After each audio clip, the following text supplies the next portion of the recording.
Hey, what's up, Canada and beyond? Welcome back, ladies and gentlemen, boys and girls, grannies and gators. It is Wednesday, June 5th, 2024. Do you know what the clowns are up to today? Well, we're going to talk about a little bit of clown world and how absurd it is, and with the obsession of our Canadian system of governance with what can only be described as murder. And we're going to have Michelle Smith on here in just a minute. And hold on to your hats, folks. It's time in the Overton window to have some serious discussions about this whole thing. And when we start seeing the Mockingbird media mercenaries, aka the mainstream media, turning things into things that they should not be, it's time to address them publicly and loudly. So this is what we're going to do: is to give people a hands-on, uh, introspective discussion on trauma and the connection to MAID in Canada in just a moment. But first, I gotta tell you guys, welcome wherever you're watching here from. It is getting to be a narrow field of streaming for us these days. We are no longer, it seems, allowed to stream on Facebook, however, still allowed on Instagram. So if you're tuning into this on Rumble or YouTube, don't count on YouTube for long. They typically don't allow us to do this, but make sure that you are subscribed on Rumble and have got whatsupcanada.org and lgm.news bookmarked in your places to watch stuff, guys. It's getting dicey out there, and the sad part of that all is we've been trying to tell folks for 2 years. Like, it's going to get to the point where Facebook will not even allow us to stream at all, and looks like we're there. So unfortunately, we've still got a lot of people that are hanging on the Facebook shenanigans, and hopefully try to get them moved over to one of these other places where we can continue to bring amazing individuals with uh, expert insights and vast amounts of experience and knowledge to make it worth your time tuning into a program like What's Up Canada. Thank you, Michelle, for joining us again. Uh, you're definitely a friend of this platform, and it's because I think that you have so much valuable information. And we probably should do this more, but it's tough. You are one of the busiest ladies I know. But when I sent you this article the other day that we're gonna start off with here with the CBC. Uh, Taking liberties, in my opinion, with with what trauma really is, and we already have discussed this many times, where we have a government that seems to be stuck on murder, and to me, I was terrified when I started to see them taking this avenue, and what felt to me was like a justification. So Michelle, just for one brief minute, if there's new folks that are watching that haven't are new or have been under a rock, uh, tell the world why I think you are the preeminent trauma expert in North America. Whether you accept the kudos or not, the results bear the bear the discussion. So you give it to us straight, Michelle, and that's irreplaceable. So thank you for that, and let folks a little bit know a little bit about why I and all of us that know you trust you so much. Well, I think for you guys, it's more the years of experience. I've kind of 24 years. I've watched it happen and develop, and even sometimes the studies, which are great. But it will take a couple of years before you're watching this happen all the time before you go, oh my gosh, I think I get this, because it is such a hard concept sometimes to get your head wrapped around. And then knowing how do I treat it is something else. So I do have advanced certification as a practitioner in resilience, trauma and resilience practitioner, but I also have my master's in graduate certification in complex trauma as well, and 24 years of experience. I was very focused at one point with survivors of traumatic death, which we get to talk about today, which was my forte for a very long time. And so and you, as you know, you only have to wind me up on that subject, and I'm off and running on that one. It's like a passionate subject for me. So, and that's partly because of my background, you know, with this kind of thing, and that there's a whole world out there that people aren't considering. Well, and it's for, without delving into that, your entire basically adult professional life has revolved around helping people dealing with death, even before as a before you became a trauma practitioner. So your experience goes far, far, far deeper even than the credentials behind your name. And these Hmm. are the things that make you, to me, stand out. This is why when we first met our first show, we spoke to the tsunami of trauma that we both identified that was hitting Canada at the time. And this is going back 2021, I think. And and here we are now where the CBC is coming out with an article, and this was what started the conversation a couple of nights ago, where they're saying two-thirds of Canadians have experienced traumatic events in their lives. StatsCan says. What did you think about when you read that article? Yeah, at first I thought I was just going to get a quote from you on this, and this is where the idea of no, I'm not. We're not going to get a quote from Michelle on this. We're going to get her on live, and we're going to talk about this. So Yeah, here we well, because she sent me that and I kind of exploded, right? So I had to stop and say, "Oops, I'm sorry. You know, you really set me off with that one." So I had to catch myself because it's such a touchy subject with me. But two thirds. Firstly, I'd like to say that I'm real glad for the acknowledgement. You know that there is a lot of trauma going on, but if you're looking, you know, just for my general opinion, it's way more than two-thirds. Because you can't. There's too many causal factors for trauma. There's too many types of trauma. We and within the structure of the system itself, systemic trauma is huge and getting bigger every day. You know, I am, and especially since COVID, I'm dealing with so much systemic trauma. You have no idea. And if you look at even the fact that you know, I've had clients, and Dr. Peter Levine, his first client, was someone who had ether as a small child. Now that's all they had. I'm not criticizing the medical profession for using ether to put somebody out, but what they did was they put pads over the eyes and mouth. And of course, as a little kid, you're doing this. You know, you're terrified, and then medical professionals held them down to keep go. these lies. And so that trauma from that erupted, that helplessness erupted years later. I've had several clients. So if you think of that, and then you think of all the kids we held down and shoved swabs up their nose, when is that trauma going to start exploding? So you see what I That mean? that was one of the things that's we've talked about this, about the word trauma becoming more of a talking point, thus entering the Overton window. But Yeah. part of the problem with that is the definition of the terminology and the context with which people are using this, and in the government's case, what they are leveraging this towards the justification of doing.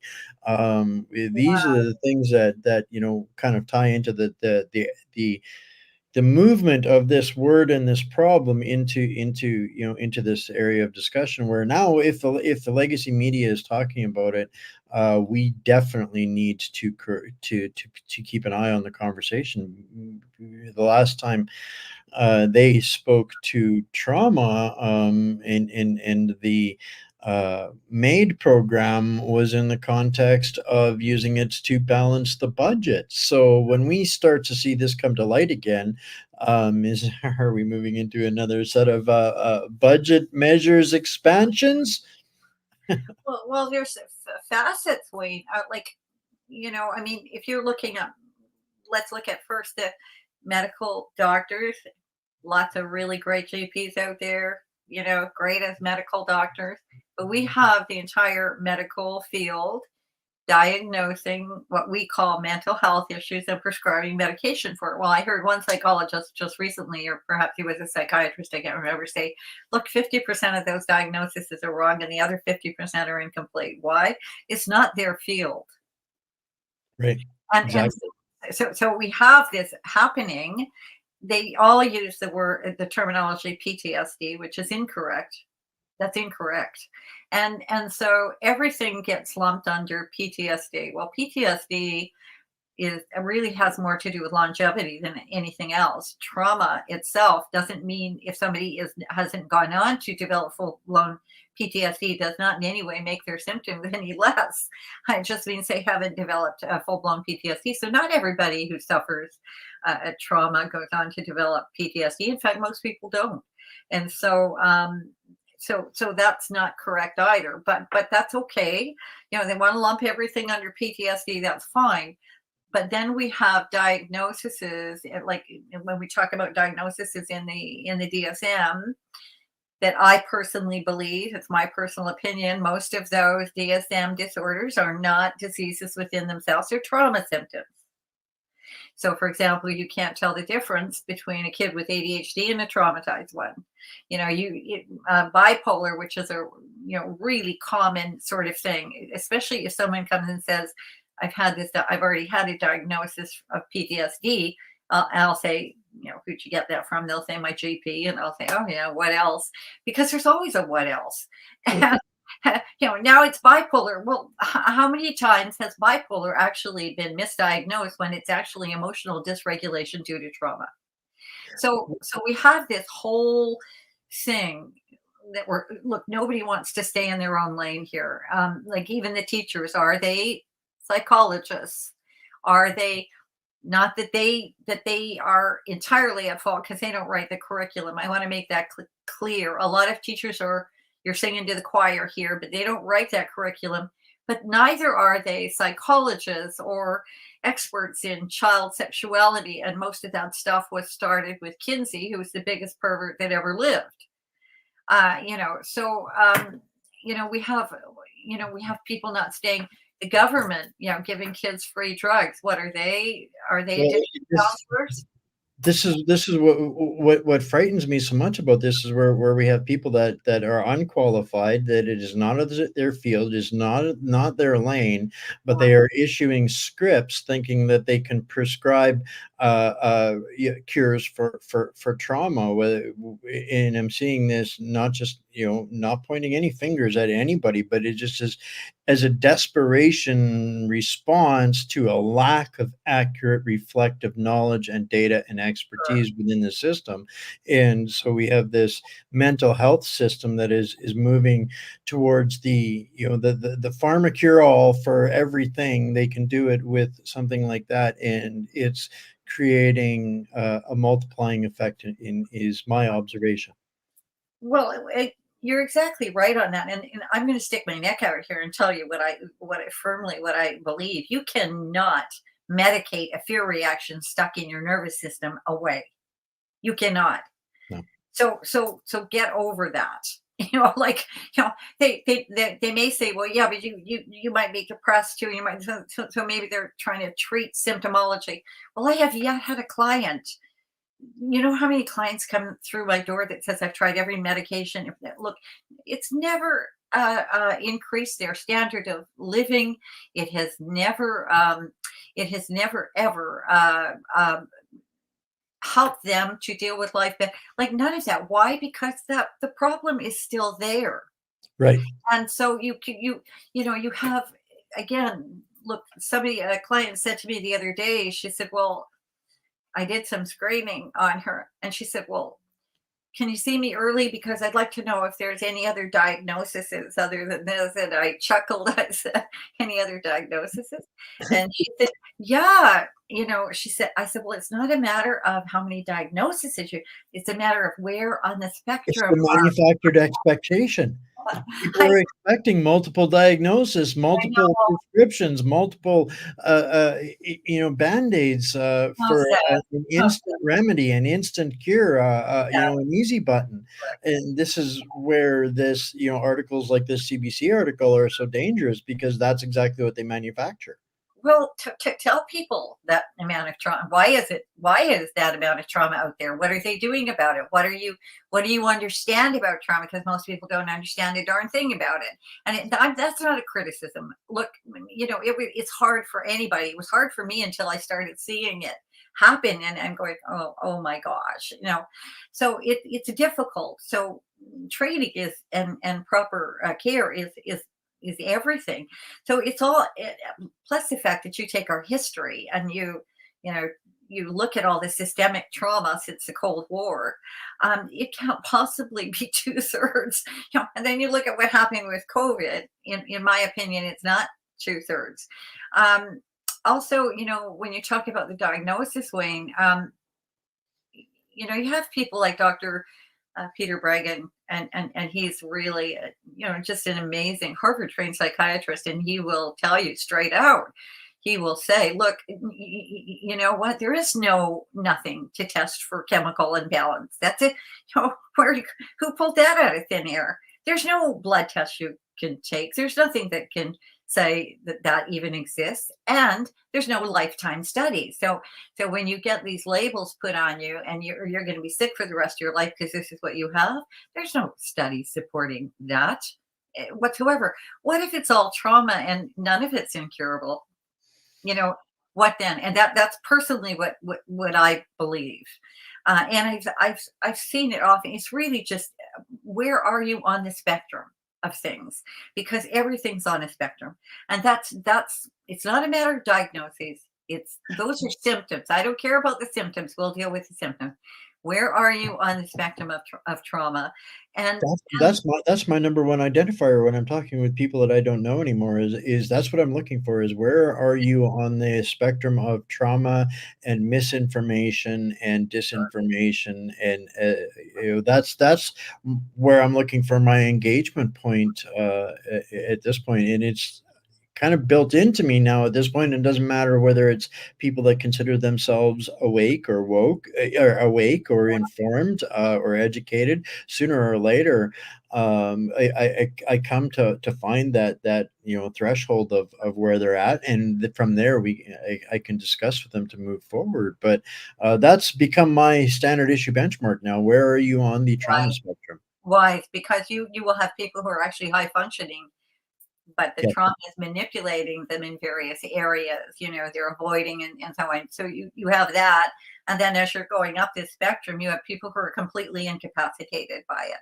and they're so ill with it, and you can actually have a lot of physical symptoms. Many people have been diagnosed with things like fibromyalgia and so on that are actually trauma trapped in the system and so on. So we have this, as you know, it's just an explosion of it. And as I say, I'm glad that they acknowledge there's a high level of trauma out there, but I am not glad that they act as if that's a surprise. Number one, and number two, that you know there's no association between that and all of the rest of the garbage that's going on. And when we talk in terms of systemic traumatization, that's something hardly anybody talks about. And there's various forms of traumatization. I mean, you can have an acute trauma, which is just like one thing. It might have been maybe a vehicle accident or something, and then you've got chronic trauma. You can't pinpoint where the trauma happened in your life. It's the whole thing's been traumatized. And then you've got complex. I mean, it's like you've got these. There's this is where it's one of those curiosities to me where I know that in your industry you will have seen and understood and what systemic trauma and abuse is through from and applying that to government systems, federal Yeah. institutions, military, police, government, all of these things. But Mhm, mhm. that whole concept of systemic anything never was never in the public space until it was associated to systemic racism, which was a manufactured crisis by our government in order to invert and polarize the smoke and mirrors thing, when at the end of the day they are the most systemically abusive, racist, trauma inducing organizations on the face of the planet. They're doing it all that they're accusing us of, and they're creating complex ripple effects of that are tsunamis of federally in government induced traumatic events that are in such a plethora and multitude. Now it's not just one thing that's creating a trauma. There are yeah, for any individual, it's a dozen different things they're being bombarded with that would be in a normal period in time traumatic enough to interfere with their lifestyle. Now it's five or six. Well, and even their solutions are so so damaging because they're keeping people trapped in this like it's that whole adage, don't help me for God's sake. You know, because it's everything that you do, even the victims are crying out to the liberal government, stop helping me. And all of these liberal people coming out of universities and so on, they're saying, stop helping me, you're hurting me. This has been going on forever. We only have to look at residential schools and all kinds of things to know. Right now in the news. Right now in the news with these government designated safe injection and decriminalization. They're murdering people with this, helping in their liberal progressive helping mode, killing people because they think, and they actually, I think some of them actually genuinely believe they're helping with this, and they're stuffing it and forcing it down people's throats and communities, and offering absolutely nothing as far as tangible, not even a real discussion, which I know you fight very hard for to get this recognized as differentiating, this systemic abuse to things that are real and things that we can and should be doing. But they don't want to talk about where what mental health it really is, and how to appropriately treat trauma. They are continuously moving, as we saw on our show on Monday night. They won't offer treatment for Lyme disease, but they'll offer you a deletion jab. That's the go-to, and we're seeing this, so that's becoming so normalized. And people that young people, they can't get a date and they got zits, that creates such a trauma for them that's acceptable for them to qualify for the program. So when they're saying what I'm hearing, when they're telling me that two-thirds of Canadians are suffering of trauma, they're telling us that two-thirds of our population qualify for self-deletion at their program. Step on up. Well, here, yeah, exactly. Well, here's the thing as well is, with the kind of solutions they're coming up with, they continue to deprive people of their dignity, their motivation, their ability to move forward, their humanness, their all of their autonomy, like being accountable for behavior and choices and decisions. That's what gives us our autonomy, our power, our personal power, all of these things.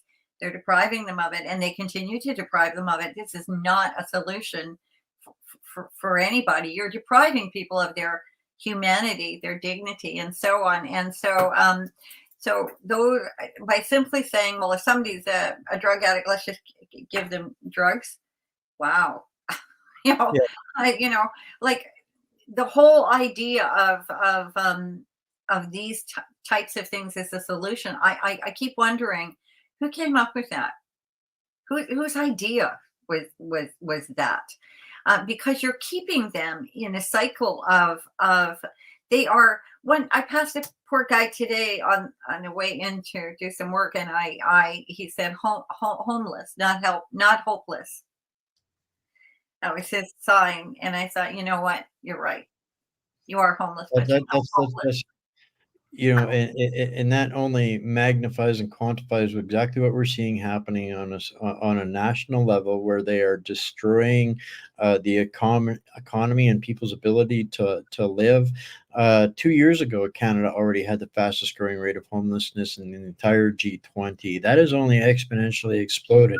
2 million people a month is a double increase at the last I heard over the year before. People using the food banks, and the common discussion amongst people standing in line waiting for their food that they're desperate for is maybe made a better choice than suffering the indignities of poverty when there is there's no real legitimate help, when the food bank is the best option at help that they've got in a real world. The only other option is the government telling them, well, we can offer you a self-deletion program.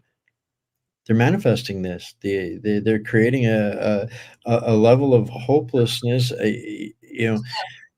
that is completely irresponsible when you look at the level of all of the rest of the corruption and expense that they're engaging in.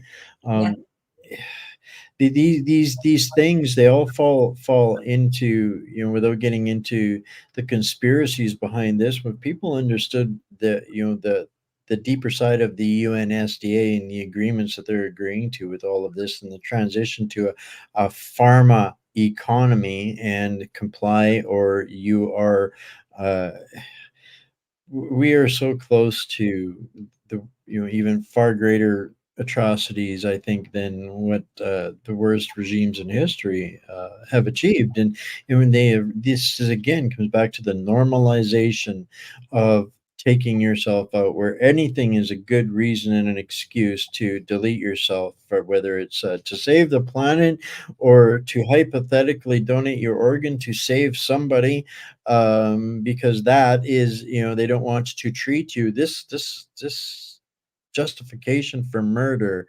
Um, I think we're being far too easy on the people that you know. Well, somewhere along the line, we started listening to perpetrators for our advice instead of victims. And like with the whole maids idea, it runs parallel to sexual abuse and so on. And this being, here, what are you hearing from perpetrators? Well, it's just a sexual preference, and I think for who, not the kid. I, Yeah, you know, I yeah, can, and so every psychologist or mental health practitioner or counselor and so on that is telling you about the long term trauma and damage this does has been completely wiped out. And we're just going to listen to perpetrators because so the maids thing, look, there's so much to that. And so suicide of any kind causes trauma beyond what you can imagine. And the reason it does is because you are now dealing with usually complicated grief and complex trauma. They're two different things and they're functioning like a sandwich. And this can go on for so long, and the despair is gut wrenching. The self blame is gut wrenching, and so on. And so, but it doesn't matter whether that is assisted suicide or not. And it usually affects anywhere between 5 and 10 people can be traumatized by a suicide death. And this is probably one of the longest hauls, when it comes to trauma. And a lot of that, if you just take the family, I'll just give you an example of that. I was talking to someone once about a man who was, his family was kind of didn't know what to do. Doctors didn't seem to know what to do, and the hospital, the nurse felt that they should just let him go. So she had convinced the son of that, but the following day she thought, good, it's great, just let him go. Well, when she came in, they had an IV going and something else, and she was angry. And he said, well, I couldn't convince my mother to let him go. And I asked her, why were you angry?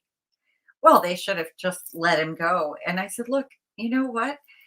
You're dealing with someone who loves that man, and you convince them to pull the plug before they have had the opportunity to try everything they possibly can. They are going to wind up in my office because they are going to be agonizing over whether they have done the right thing. Did I do it to was there something that could have helped him? I caused somebody's death that I loved. They will be so traumatized. I said, you'll walk away as a medical profession and pat yourself on the back saying, wow, like that was a really good job. And you will never see that family again. I will see them. There is a whole life going on outside of what we are seeing and what the medical profession and so on is pumping us full of. These are people with families and so on. You have no idea when families make a choice like that. So when we have maids, let me even extend that further. There's a young girl, I think she's about 26, works in an assistant living care home, and two of her elderly have chosen this. Now these are people she knew well. She's the kind of kid who would get home late one night a week because she'd be going and visiting with them. Because they didn't have anyone, and so both times she entered work. Supervisor is hysterical, crying, pulls her into the office, tells her that this is going on. She says when, and they say right now.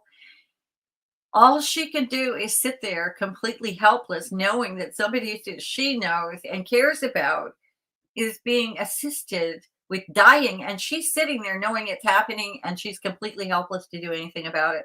She's just sitting there, nothing she can do. Traumatized, both of them, and probably more in that, Well, this. I've got some personal testimony that I can't really do anything with except share the experience of hearing. I'm somebody that works within the food industry in acute cares where they would have patients and they would be told to put the food on the floor. And they were then the next day uh, in the elevator with the remains of the person that they were told to put the food on the floor for because they had been deleted, and so they left their job. So exactly to the point of that it was so traumatic for them seeing what the hospital is doing at an industrial scale that they had to leave a job that they depended on, and these are the things that nobody else is seeing. So uh, No. personally, I believe this is an intentional agenda for every termination that the state creates. They manufacture 10 more people qualified for that same solution that our government favors, and it seems to be the within the top three solutions offered at every level, for any issue at this point, that it's right up there with their preferred solutions. This same young girl would go home from work after this had happened, head for her bedroom, nothing to eat, curl in the fetal position, and sob herself to sleep every time. Just sob until she finally fell asleep. The sheer helplessness of having someone being assisted dying that you knew only feet or yards away from her, and her inability to do a darn thing to stop it or to, or anything. And the supervisor sobbing. You're dealing with, it's not just family, you're dealing with people here. And Sense of trauma. I fully believe they are fully aware of this. This is, and as we heard Mark Holland here not that long ago saying that they were only putting a bit of a break on these the expansion of the MAID programs because they couldn't find people that were willing to take Right. part in it. And then here on Monday, the headlines are, they're going to now import foreign caregivers, whether they can even speak English or not, and replenish the system with foreign caregivers. Why? Because those people have absolutely zero, and they won't bother them to go through the things that we've just described by a workforce that a Canadian workforce would experience and resist. So this is again that replacement of the non-compliant population through, gobbledygook and false fronts and fraud, so that they can maintain their trajectory of expanding the termination of Canadians. That's just how I see it fitting together, and I can't see it any other way. Well, I can't understand how we have sunk as human beings to this level. Who do you suppose is picking all those traumatized people up off the floor? Do people not understand when this happens to someone, a survivor of this, do people not understand how desperately they're affected, how crushing it is for them, and how bad that trauma can be? Because now they're grieving and they're traumatized, and it can take a long time to work through that. It's a big thing. Some people call it traumatic grief. I don't, because that insinuates it's a certain kind of grief. It isn't. It's two things, and they're functioning like a sandwich in that person. Look, it's horrible. If that person has had a suicide before, a trauma before, that's going to explode when that happens. I, So, I I would have a curiosity as to, for each event that of these medically assisted murders, how many people walk out of that room with additional prescriptions to deal and cope with exactly, what they, exactly. yeah.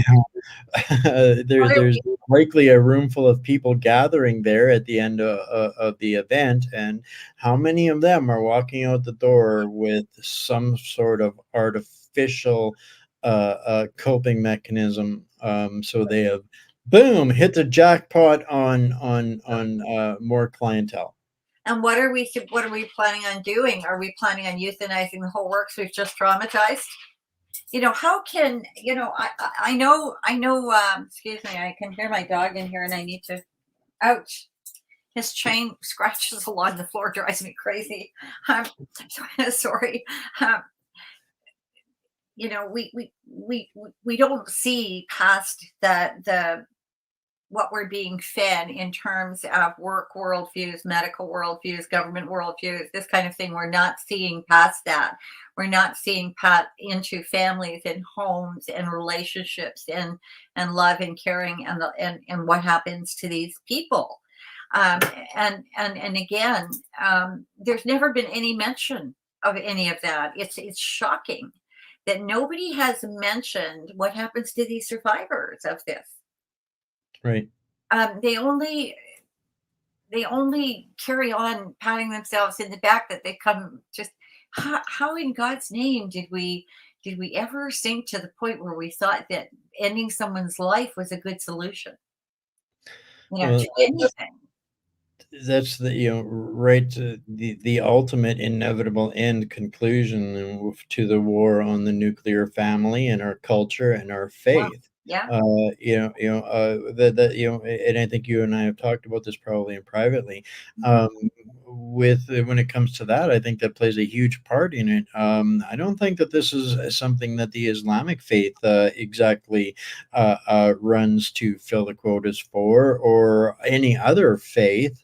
So they are particularly, again, targeting old stock Canadians with the removal of faith and culture and making these kinds of things normal and acceptable. And that's not to say any other faiths aren't participating in some capacity, and probably in the capacity it maybe was designed for initially, and I'm still not saying that that's okay. I am not okay with that, but at least it's understandable. But right now, this is completely not understandable. It is their catch all, cure all for every diagnosis, for every illness, every boo boo that they manifest, that they tell people, you have an incurable sociological disease, and now your only out is this, or take these drugs for the rest of your days, when the reality is, through some accurate reflective treatment, a great majority of these people would never have to suffer again, but the Right, government prefers them dead. right. There's no money in that. Right. There's no money in healing. It's a sad state of affairs when people actually believe they're not offering any hope. They're offering hopelessness, and that's really sad, incredibly sad. And it's it's like you mentioned prior just a minute ago when we're talking about the connections between the system and kind of what's going on. I read an article how BC was patting themselves on the back for being the largest organ transplants from maids anywhere. And I thought, my good God, this is not something to pat yourself on the back for. This is something that should be investigated. I just watched a video, yesterday, as a matter of fact, about a firefighter who had, done such a heroic act, but, it had left him damaged, and, prognosis wasn't good, but, he probably still had time left, but he was coaxed and poked and prodded, and sold on the fact that, he would be able to help 4 people if he self-terminated now, so he did, and that destroys me. That destroys me from the inside out when I hear, and they're celebrating this, it's such a They victory. are.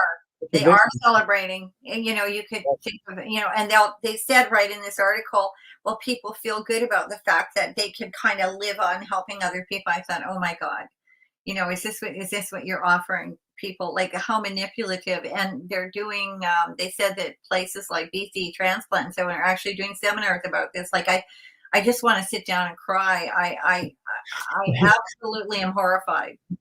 It's like the 32-year-old girl with the Lyme disease. Don't want to treat her for that, but they'll use her organs to do half a dozen, $250,000 surgeries, because that's where the money is at. Treating this girl, there is no money in that. But go ahead, kill yourself. We'll harvest you up. Exactly. Well, the other thing is that there was a lady. There was a write up in the paper about her. She'd gone into the Vancouver hospital and she was suffering from some depression. It was causing some suicidal ideation. She knew enough to. I need to go get some help. Obviously, she wanted to live, or she would not have walked through the hospital doors saying, "I need some help here." She went in to get some help. She was sat down saying, "We don't have a bed for you." It's probably true. It'll be months before you can see a psychiatrist. That's also probably true. But there are other people that can help. Knock it off with this psychiatry thing. Really, honestly, give me a break. Well, But they did say to her, but I think it was a nurse or somebody said, yeah, we can offer you maids. She yeah. said she walked out of there and she said, I have never in my life ever felt as if my life was so worthless as the Yep. day I walked out of that hospital. And the only thing that the hospital administration said is, "Gee, we're sorry if that upset anybody." Well, and this, ties right into the comment that I've got pulled up here. It won't be long before vaccine hesitancy becomes Yeah, vaccine hesitancy disorder and a threat to society, and we must be put down. We've talked about this, true. and this is exactly the point of the lowering the threshold of the sanctity of life. What are they more interested in? A comment before is too big to put up here, but why they are bringing certain populations and demographics to this country because they are compliant. They don't mess around with tyrants because they know what happens with tyrants. We're still the ones that are mouthy enough to think that we're going to stop the tyrants just with our mouths, whereas the ones that we're being replaced with, no, they'll take this. They'll understand exactly what it's like to live under the auspices of the expert class and the power through terror and fear and manipulation. So, yeah, this is a this is a dangerous trajectory that the normalization of this we are not doing things the right way. We need to look at, that's not murder, the taking of other life, is not a cure for anything, not even in war. We hate war. Why? Because it is murder. And now here we are literally transforming it to, Sunday over brunch discussion like Joseph Mengele and the Nazi medical staff. It's really becoming that normalized where it's not worth what not it doesn't even get noticed. It's like when I was in Edmonton speaking at that event, and the fellow that had done the documentary in Auschwitz and talked to one of the survivors, grown raised in Auschwitz, and they said, "Well, did you know that they were killing Jews?" And he said, "Yeah."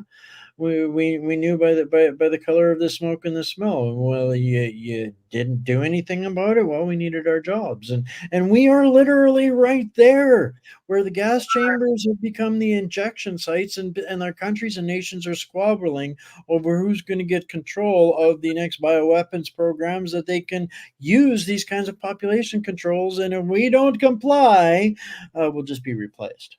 Well, So, it's there's interesting that you say that because we're back to if we can, twist our moral guide stick and call ourselves the biggest humanitarians in the world by putting people down. You know what I mean? We're losing it. We're losing our moral compass and what is right, what's wrong. This is wrong on so many levels. But it's not just murder on the MAID's issue. That's a big one. That's a big one with me is the MAID's issue. It isn't just murder on that issue. When you look at COVID and you look at our youth, we traumatized a generation of young people. We truly did. In fact, we traumatized pretty much everybody, but we did traumatize a group of youth and young people. Everyone knows who knows anything about trauma that if you look at an addict, a drug addict, one of the first things you're probably asking is, where's the trauma? If you ever listen to Gabor Mate, who worked with addicts on the east side of Vancouver, he will say it is a symptom. You should be asking, where's the trauma? It's a trauma symptom. So what do? We take a whole slew of kids that we have just traumatized and we offer them free drugs. What could possibly go wrong? right. You What know could what I mean? possibly go wrong? You know, but Like, yeah, and so this is my layman's observation simply by the environment that I live and exist in this, information war that we're in, and the battles that I see across the world. The people that are the strongest are the people that have overcome the worst traumas. yeah. And we talk about this often. People that actually get through trauma come out the other side with a sense of cause and purpose and strength that is undeniable and unstoppable, and that is why they don't want any actual real assistance or help or people being cured from trauma. Because when people actually figure out who is responsible for the trauma, who is guilty, who needs to be held accountable, where the transparency must happen, where justice must happen, because you don't get through trauma until you deal with those kinds of things. Because there's a step program to this, just like there's a we talked about a scale, where are they on the scale? There's a process through a real process through that, and I'm not going to say anything about that, not my wheelhouse, but this is just my observations. This is, to me, in my mind, how do I justify why do they not want to help or deal with trauma? Why do they not want to accurately identify it? It's not rocket science. They know. They are just avoiding it because they will only make more people, they will allow people to become strong and healed and become more Michelles and Waynes. Well, I got to tell you, there's something very tricky about trauma. I always used to say it's a devil's favorite tool, and I still say that. And the reason I say that is because it is these reactions that are stuck in the nervous system are going right underneath the person's conscious awareness. These are not conscious reaction. So in essence, what's happening is it's overriding the will. Okay, so if you look at our history now, which is a message I actually have for people, if you look at our history back to the Cold War, you will find there was a lot of experiments going on for trauma based behavioral control. Mengele did them. They were done right in Canada. They were done in the US, these trauma based behavioral control. Since that time, what have we seen? Acid rain, H1N1, it's been consistent. 9/11, terrorism, threats of war, pandemics, and so on. It has been one consistent trauma after another on a large scale. And then COVID hits, kaboom. So we have been systemically traumatized. Then you look at all of this, and I go, this is a blueprint for trauma. Somebody knows what they're doing here. Now, I got to tell you, I believe that. I firmly believe somebody knows exactly what they're doing here. Because when you take all the things that I use to help heal trauma, which is, helping people, into part, sense of belonging, meaning, community. Well, they ripped anything that could heal. They ripped that out, right out from underneath people. So you can't. It's hard to heal from individual trauma when when communities are in shreds. It's almost impossible because that's our safety, and that nervous system is constantly scanning for safety. But here's the key thing: when you have fear trapped in your nervous system, the powers that be do not give two tinkers damn about your outrage. They only care if you're going to act on it. And if there is fear trapped in your nervous system, it's going to keep you from acting on it. Well, this is, when I look at the trajectory of the rise of the expert class and the fraud within that, and and this is are things that were only subjects of interest to me when I was under learning about neurolinguistics programming, and tell you, and you start to look at, well, where does that originate from? Where does the where was the research in this science for all of this? And when I understand the application of that to scale of social media, where we have these this neurolinguistics programming manufacturing disorder and trauma on its own, and then being quantified, massed broadcast across the spectrum, where social media has now become that broadcasting tool to make sure that people remain in that traumatized state.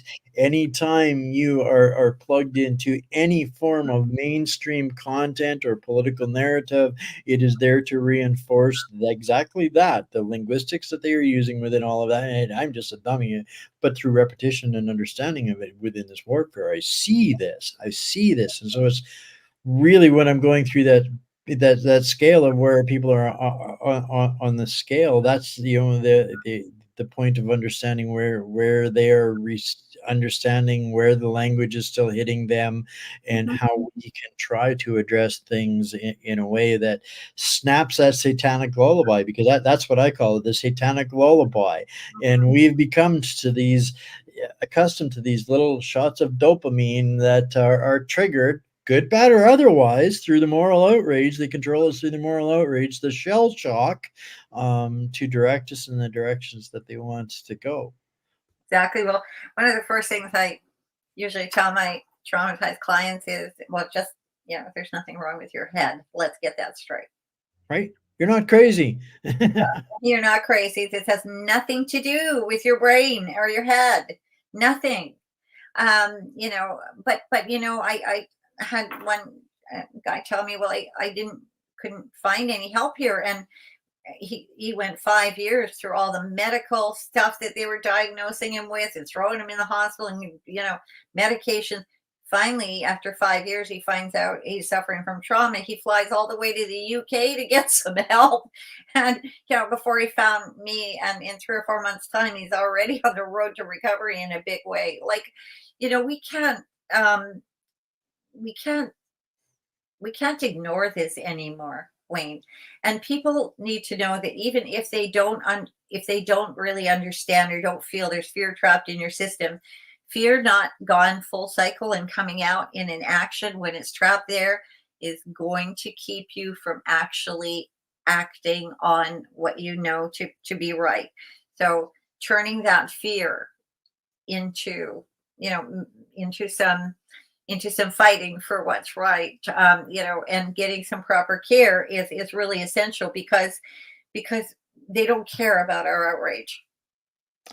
And this is where I think it's so important for us to have the conversations when we have the opportunity, when the Overton window is there for us to have them, because exactly like some of those things that we are us having this conversation and people actually paying attention to it and understanding it is what they fear the most, right? Because it ultimately lets people realize that I'm not alone in this. I am not crazy.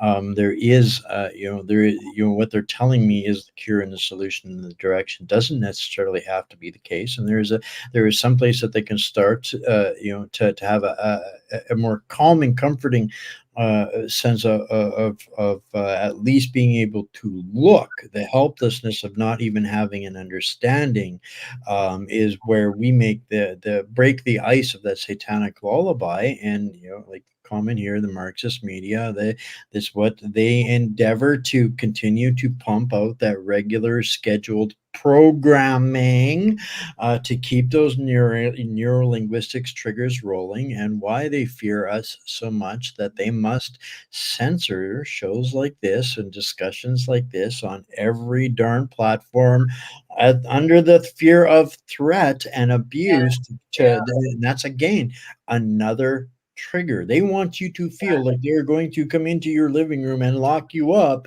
if you share this, whether your brain tells you it's real or not. That's how they want you to feel. Well, and let me throw out a what if scenario, Wayne. What if they did all these experiments in the Cold War, and on, and then because of all the experiments they did on everybody, and they perhaps turned a whole lot of it onto people in the general population. What if they then said, okay, well, we're going to create all these disease based on the symptoms in order to hide what we're doing, and we're going to make a killing. you know so are these just nothing more than an attempt to hide trauma, to hide what they're doing? Like, people, there's enough talk now that people are starting to understand, but here's the problem. We have and I was subject to neurolinguistic programming when I went through some corporate training for about 3 weeks, and there's a very small percentage of the population whose brains won't let that in. And Right. I kept dissociating. I kept taking a walk, and I couldn't figure out what's going on here. What is going on? I can't focus. I can't, that's he was I thought he's practicing NLP. That's what he's doing.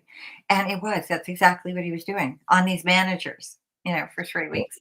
And when he admitted it and said, I can affect your subconscious without you even knowing it, I knew what he was doing. And I thought, that's why I keep taking a walk. It was like, I can't, it was awful. I just couldn't stay focused. And that's what he was doing. Well, That's the gaslighting. That exactly. is all the gaslighting that they, and like the comment I was just showing there is, want you to think that you're doing this for your own good and they have your best interest at heart, when you're intuitively knowing that this is definitely just not right. And their solutions and cures are they're not, their excuses and justifications. It's such a huge deception. But be careful, because now that trauma is being talked about a wee bit more, what they're going to come up with, it scares the heck out of me. Because they look, if if this is what they have done, they're not going to come up with anything. People now are out there hanging out a shingle saying, well, I treat trauma, when in fact maybe they were counselors and they took a course in it. Trauma is not the kind of thing you can take a course in. It is the basis of everything. That should be the 4 year study. You take a course in everything else, not this. Right. Because it is way too extensive for that. So you have to really watch where you're going for help. And because that's sort of been the MO of the whole thing. Oh, I'll just go take a course in it. Yeah, that's not going to work. It's the wild, wild west out there for self-help, right? It It is. It it is. is, Yeah. So if they come out all of a sudden with, okay, there's a lot of trauma out there, so we're just going to demand everybody takes this training course, somebody better start laughing in their face, because I'm telling you, it is extensive yeah. training for trauma. And so I am a little bit worried. The more they talk about it, I'm worried a little bit about what they think they're going to come out with, because so far they haven't come out with anything good. Why would I expect them to come out? It's only, I have visions, Wade, that this is going to make my life harder. Like, Well, that's the one thing that I tell people is you get, to clean up the messes of all of these failed programs and these delusional yeah, utopian ideas. The ones that survive long enough, end up in your periphery, and this constant push and movement towards these kinds of things, and the normalization of these things that we should just be abhorrently intolerant of, and the pressures that they use and the gaslighting. This is something that they want to expand upon, and at the end of the day, we're in the window where people are listening in the positions of power simply because they are desperate to hold on to their positions of power. So this is an opportunity for us to speak loudly to some of these kinds of things and say, enough of this, and educating people on that is the first step to that, and arming them effectively and accurately, so we have at least a hope of snapping the satanic lullaby of illusion of all of this, and don't do. we A can't accept. lot of people are waking up. Here's the issue with that, though. To realize that the very people that you thought you could trust, the very people that you should have been able to trust, people that actually had authority over things in your life, were not trustable. That's traumatizing. Well, that's one of the other fights that I take them all on, not just MAID and all of this, but Yeah, that's yeah, another one for another day, dealing with the institutions of accountability and the failed trust there. I live in the failed trust of the media, and yeah. we speak to the failed trust in in the establishments and the institutions, and the systemic abuse that is from those, and the horrors and atrocities. There's some testimonials of horrors and atrocities coming up in the chat, and I'd love to get into so much more of them, but we're kind of already over our time, and I want to be really respectful of that, Michelle. Thank you so much for taking the time to vent with me today on this Thanks for uh, having you know, me. obsession that our government has with murdering its own citizens. It's got to stop, and the and then to recognize when they are trying to justify those kinds of things, and why. Yeah. Exactly. Yeah, please, folks, don't stand up for this one and don't be silent about it. This is horrendous. We can't possibly allow ourselves to be lowered, as humans to this level.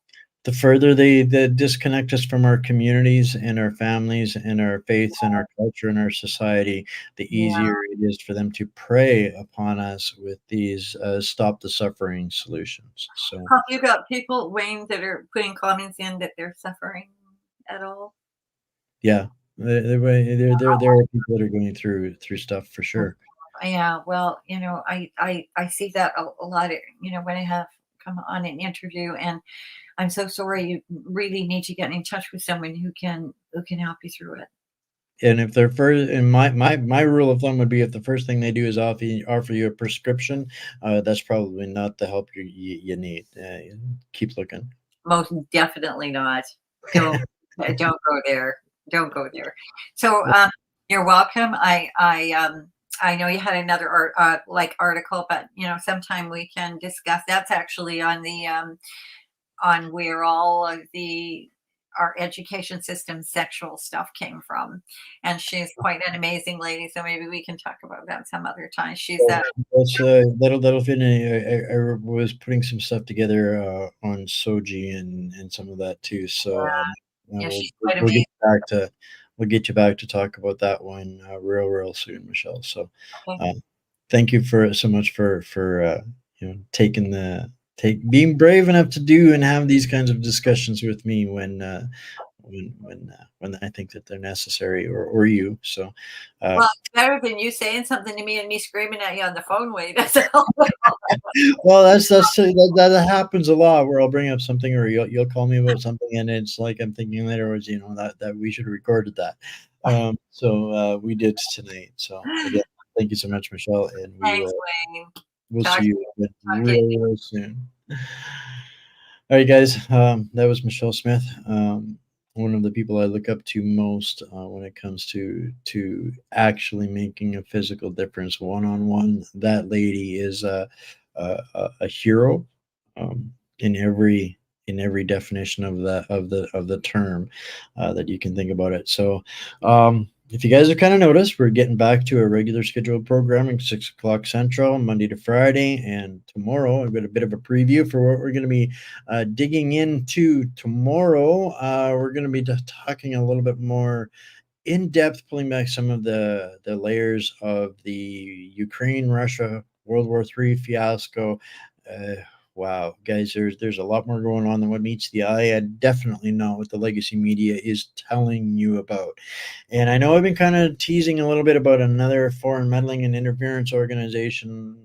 Just life kept stacking up when I talked to Michelle. That was supposed to be the plan for tonight. What you're seeing here listed for tomorrow was initially going to be tonight's show, but we'll get to this stuff tomorrow. Michelle, your voice was far more important to me. So we're going to talk about another organization in Canada that people have probably never heard of that has far probably too much power, reach, and influence in the political spectrum that we've probably never heard about.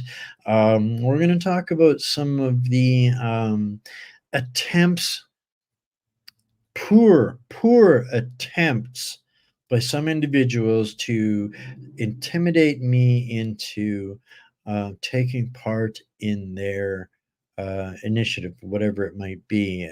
We'll get into that a little bit tomorrow. He wants to intimidate me about not taking part in their stuff. Okay, well, we'll put that under the microscope for you all to see and decide where this discussion should go from there. And at the end of the day, this is going to be a learning discussion for warning signs. Um, the last thing that we can afford to do is to become that which they fraudulently accuse us of right here, right now. So don't fall into the traps. The false flags and psyops are abundant out there, guys. They are, yeah. There's almost as many of those as there are activist groups at this point. So we're going to take a look at one and let you guys be informed at least of what it could potentially or potentially not be. But we will take that lesson together collectively. And until then, I love you all. Stay mighty, my fellow hostages. This is a really great time if you see fit to consider helping us keep active and on track and breaking the news out of the noise and giving you guys the relevant information you need and the people you need to hear from. This is how you can help us. Much appreciated in advance. And those that have helped along the way so far, God bless you. We could not still be doing this without all of you. Not today, not tomorrow, not yesterday. And we are living in a point in time in history with the Marxist media and the censorship that I believe that independent media has never been more necessary, partly because they've become fairly formidable. And this is a symbiotic relationship. We're only able to do what we can do by others doing what they can do, and in some capacity that helps keeps keeping the machine rolling. So appreciate y'all for those of you that do take part.